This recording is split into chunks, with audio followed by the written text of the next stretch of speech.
Hey guys, Travis here. There's some things in life, in my life, when I experience things and I discover things, totally by accident, really. The reason why I got the blinds is very bright out. Uh, when I discover something, when I've ever discovered something, whether it was the Titanic, whether it was the Von Erich family, whether it was whatever I was interested in at the time, some things will pass. I'm sure this one will pass too, but I just wanted to make a video about this because this has really been tugging at my heartstrings. This one is about Sylvia Likens, who was a young girl born in the 40s, and her mother and father were two carnival concession stand attendants. Sylvia and her little sister, who had polio, Jenny, who had polio in her left leg, I think it was, and she was crippled. They couldn't go with their family. They couldn't go with their mom and dad, who were separated at the time, on tour with the carnival. So what happened was Sylvia and her sister were put under the care. What happened was they were in school and they met these girls who were the daughters of Gertrude Benetowski. I think that Benetowski. I assume I'm saying that right. And Gertrude was a very cruel woman, and she lived a very hard life, and she had a lot of personal baggage and a lot of physical damage done to her. She was the mother of, I believe, of 7 children, and 6 of them she was pregnant about 13 different times, and she was pregnant, and only 7 of them survived. 6 other passed away. And she was abused, she was poor, and she was living in this shack of a house to raise 7 kids. Anyway, she was desperately in need of money to keep the place going.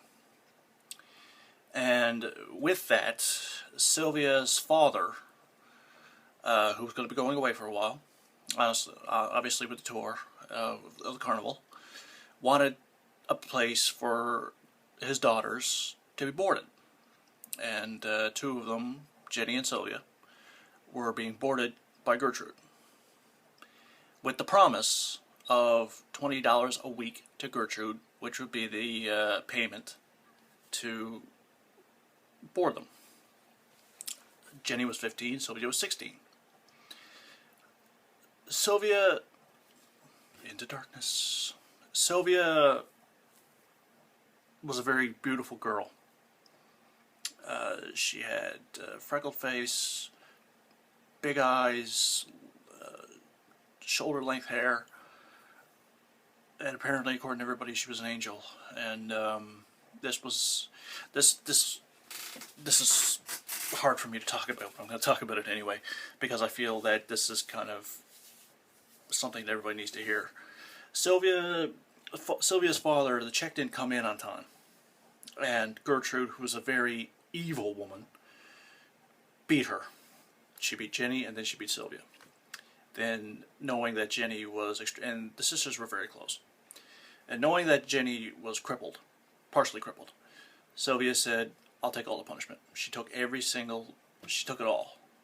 First they hit her with spoons, then her children got involved, Gertrude's children. And how they got involved was, there was lies spread about Sylvia, saying that she stole things, which she didn't. And her children and neighborhood children in the neighborhood, grabbed Sylvia, threw her down the stairs. But that was only the beginning. They forced her to shove objects. They came up with this whole thing that she was a slut, that she was a prostitute for money, when she wasn't. And the littlest things would set Gertrude off and beat the living crap out of Sylvia. And then burned her with cigarettes and with matches. One of the children was quoted as saying, "I liked it when I burned Sylvia because I liked to hear her scream." Then it got really, if it wasn't bad enough, it got really bad. They, shoved Coca-Cola bottles, glass ones, up her vagina. They beat the living crap out of her, and the thing was, she screamed out in pain. The houses were so close together, and she was screaming out in pain. Neighbors did nothing. The police weren't even called to investigate. Then finally, it came down to a point where they took Sylvia, they took a lighter, lit up a piece of wire, carved a big number 3 in her chest, and then carved, "I am a prostitute and proud of it," in her stomach. And she died because of blood poisoning, trauma, malnutrition, and dehydration. Finally, the police were called, but it was too late. She was dead. Gertrude served 20 years in prison and then was released. And she died 5 months later. 5 years later, I can't remember what it was. Her children, some of them went on. One of them died at the age of 21 from lung cancer. Jenny managed to survive. Another one went on to a life of crime. Sylvia's story has inspired a lot of books, and movies, such as The Girl Next Door, and An American Crime, where fellow Canadian, in the province next to Newfoundland in Nova Scotia, Ellen Page, played Sylvia. And every single time I hear about the story, every single time I read every little bit of knowledge, and I get every single little detail on Wikipedia and on the internet and everything else like that, it just tears at me. It makes me wish that if I found a magic lamp tomorrow, I could rub the lamp. A genie would pop out and he would say, "I'll give you any wish you want." I said, "I wish to God I had a private army and the ability to go back in time and save this girl, this beautiful girl, from being killed by this beast and her children." The reason why I'm saying this is because we need to realize that child abuse is real.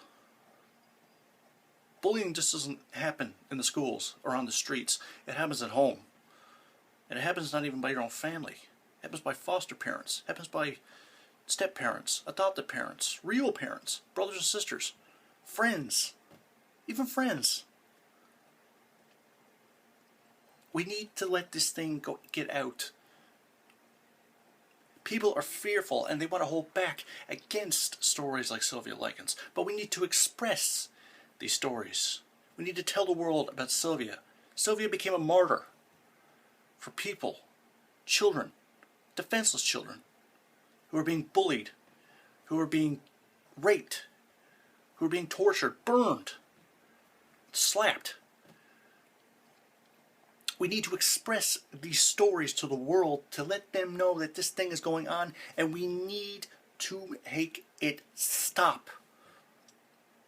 Just like when a kid sees another kid getting bullied in the schoolyard or on the street or on the playground, what do? You make a bet, you grow a set, you spin the wheel, you make a deal, and you stop it.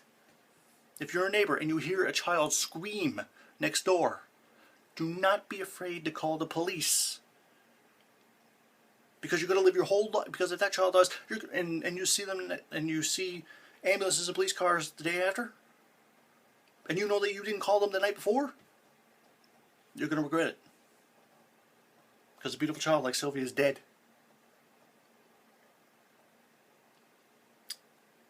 We need to let the world know Sylvia Likens' story, her sacrifice. We need to let them know what she went through on a daily basis until the day she died. Sylvia, I'm sorry we couldn't get to you in time. I'm sorry you had to go through what you had to go through. For nothing. For just being Sylvia Likens. But at the same sense, I thank you for your sacrifice. Even though I was not willing, even though you are now a martyr. The one thing I'll always love about you is that you inspired me get my ass up out of a chair one last time. Go back out there and do it. Because for a long time, guys, I was thinking of giving up motivational speaking. Because I thought that everything I was doing, it didn't matter.